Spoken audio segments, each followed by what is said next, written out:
Hi, ladies and gentlemen. This is Shelley Kraft coming to you live on SNN Live. We're at the Cambridge House International Vancouver Resource Investment Conference 2013. With me is Mr. David Morgan of the Morgan Report, silver-investor.com, speaker, newsletter writer, and professional raconteur. And let me tell you, it's always good to have David Morgan on SNN Live. Shelley, it's great to be with you again.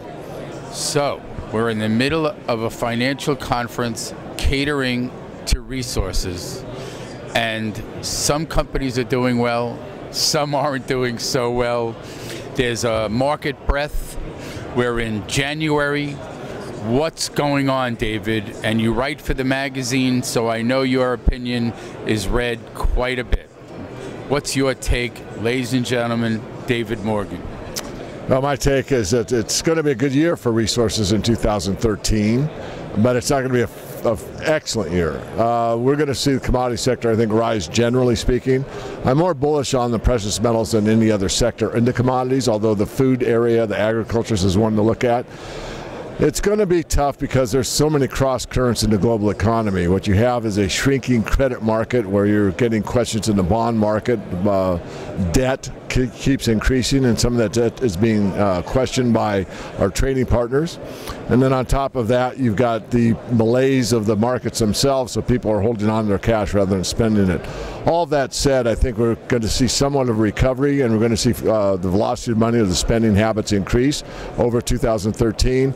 And again, I think commodities will probably be the better place to be if you're looking against equities or, of course, savings, which are getting practically no interest at all.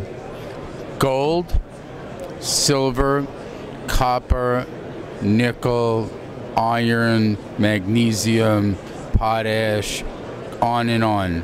Where would you be in the order of where money should go?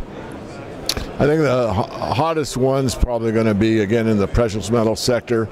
The base metals are led by copper. Copper's still in a minor downtrend. I wouldn't get really excited about copper until we break the $4 level. It could, but there's some stockpiles out there.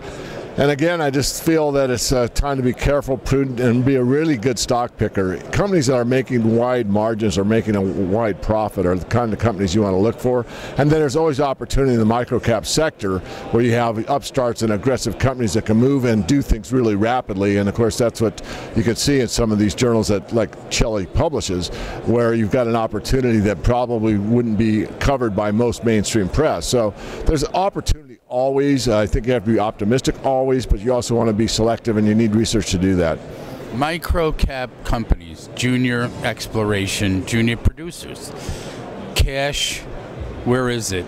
It's hard raising money. That's the climate. When's that going to change? It's a catch-22. What you really need is higher prices. Once higher prices come, then the funds will flow. And the funds won't flow until you get higher prices. So how does that happen?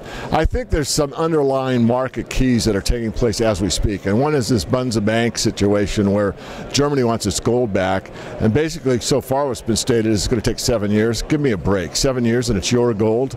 I think this might be that tipping point, that flash point I talked about in the Morgan Report in January, that's going to take hold, and I think it's going to come more to the mainstream press. I think the average citizen that doesn't pay attention to the precious metals might wake up and say, something's wrong here. Germany owns that gold. Why do they have to wait 7 years for it? So I think we're going to see a groundswell. So if that takes place, and I believe it could, I think you're going to see a lot more participation only in the markets, but you'll see funds coming into like the microcap sector, because once the rush starts, and no one can anticipate exactly when it will, but once it starts, it doesn't turn off, and it gains momentum rapidly. So it's good to be in now when no one's paying attention to the market. The sentiment is so bad, they can't raise cash. These are all the signs of a major bottom, and that's when you should really take action. Have some conviction. Do it now before that rush starts. That's the best time to invest. When no one wants it, buy it. Heed those words. Question: if you're now in the shoes of a CEO of a junior, what would you be looking to do? I would be looking to pull back. I mean, I look at my cash and treasury and I see, you know, how to make it last as long as possible. I'd also look at what I could do differently. I'd say, well, look, we've got competitors of 4,000 resource companies in this space. We're one of 4,000. What makes us different? I'd also look at what my milestones were and make sure that they're extremely pertinent and that they're very well known to the investing public. I mean, there's nothing worse than a company, in my opinion, you asked my opinion of, well, we're going to increase shareholder value. Well, give me a break. Isn't everybody going to increase shareholder value? That's not a mission statement. A mission statement is we've got the leading technology to develop water from slime into pure drinking water, and it's going to be done at 50% cost of everybody else on the planet. Now, that's a mission statement. I'm giving you, and you know, it's just an idea, but these are the type of things that kind of bother me about not only this industry, but it's pervasive throughout, you know, the company universe. These CEOs or these people that really should be starting companies or managing companies have got to be really clear to the public. I mean, you look at the blue chips, as fond or unfond as you may be, most of them are at least pretty clear about what their mission is. And I think that the microcaps ought to take a page out of their book, so to speak. Now, you're the silver guru, no doubt. Let's get your last closing comments on silver. Silver market, I think, is in a watershed year, 2013. I'm looking for a good year, but not the best year. I do see it above 40 during this year, probably toward the end. I also see we might be able to test the $48 level. This is the nominal high a couple times. I don't really expect to see silver over 50 this year, although it could. I really kind of doubt it. I think we've got a few more years to go. I'm going to be doing a lecture here in later today. I'm going to talk about how much the market moves at the last part of the market. You've heard Jeff Christian say at one time that 90% of the move comes in the last 10% of the time. I did a great deal of research. It's an arithmetic problem. It's not really difficult, but I actually wanted to find out what it really was. It's 87.5% of the move came in the last 7% of the time. Good answer. Ladies and gentlemen, David Morgan, The Morgan Report. Let's get your website. It's themorganreport.com, all one word, themorganreport.com.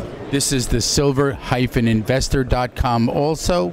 Speaker, newsletter writer, constant guest on SNN Live, writes for the Microcap Review magazine. I'm Shelley Kraft. This is SNN Live. We are at the Cambridge House International Vancouver Resource Investment Conference 2013. David, I want to thank you for coming on. Shelley, it's always a pleasure. Thank you.